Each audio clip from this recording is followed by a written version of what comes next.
प्रियांशु और नैन्सी मुंबई शहर के 1 BHK के घर में रहते थे। प्रियांशु एक प्राइवेट कंपनी में जॉब करता था और उसकी पत्नी नैन्सी एक हाउसवाइफ थी।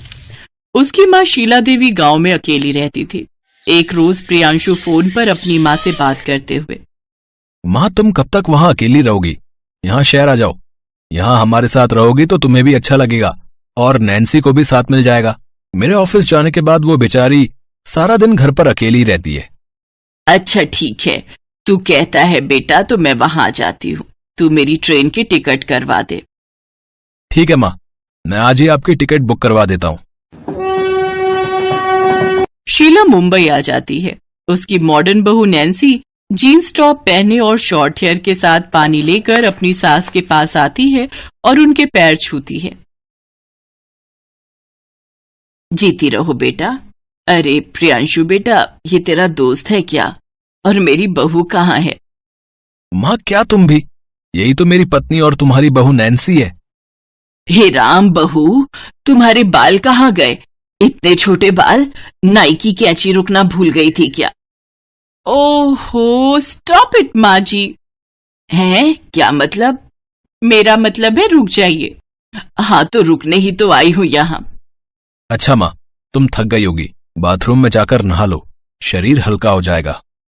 हाँ, अरियो परकटी बहू, जा मेरे लिए पतीले पर पानी चढ़ा दे नहाने के लिए। लेकिन माँ जी बाथरूम में गीजर तो लगा हुआ है। हे भगवान, खेतों में लगने वाली गाजर तुम लोगों ने बाथरूम में ही उगा ली।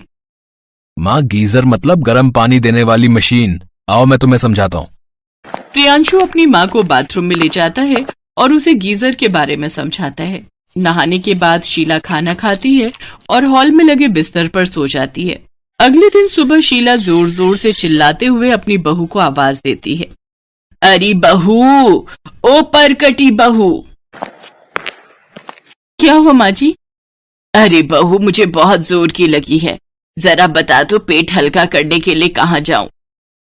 नैन्सी उसे अपने साथ बाथरूम में ले जाती है, जहां इंग्लिश पॉट देखकर शीला नैन्सी से कहती है, एक कुर्सी, इस पे बैठना है। राम राम, कैसा कलयुग आ गया है, अब कुर्सी पर बैठकर पेट सफा करना होगा।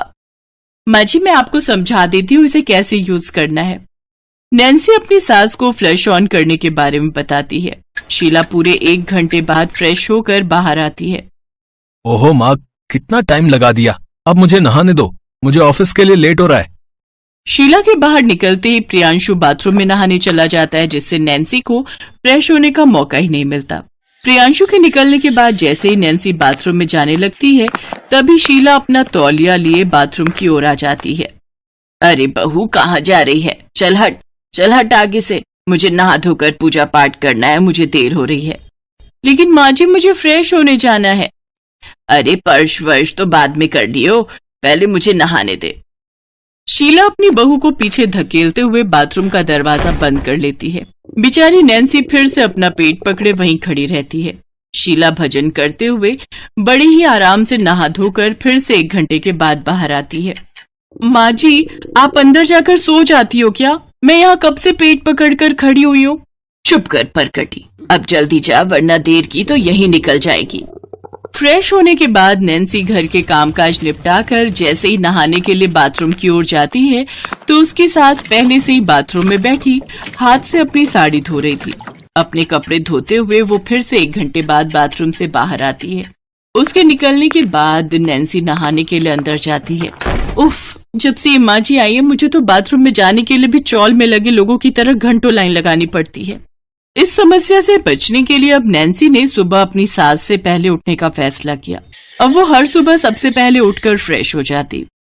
प्रियांशु, मैं सोने जा रही हूँ, अगर तुम्हें कुछ चाहिए तो मुझे पहले ही बता दो, फिर मैं आधी रात को लाने के लिए नहीं उठूंगी। अगर उठ भी जाओगी तो क्या हो गया?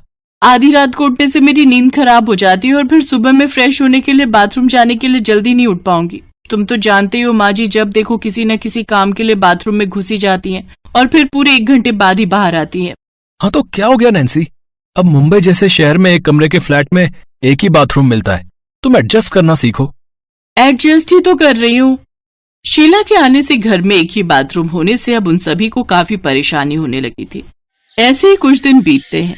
एक शाम प्रियांशु सबके लिए बाहर से छोले भटूरे, पाव भाजी और रसमलाई खाने के लिए लाता है, जिन्हें खाकर उन सबको बड़ा ही स्वाद आता है और वो स्वाद में ज्यादा खाना खा लेते हैं, जिससे सुबह उनका पेट खराब हो जाता है और वो सभी सुबह उठकर बार बार बाथरूम की ओर जाने लगते हैं।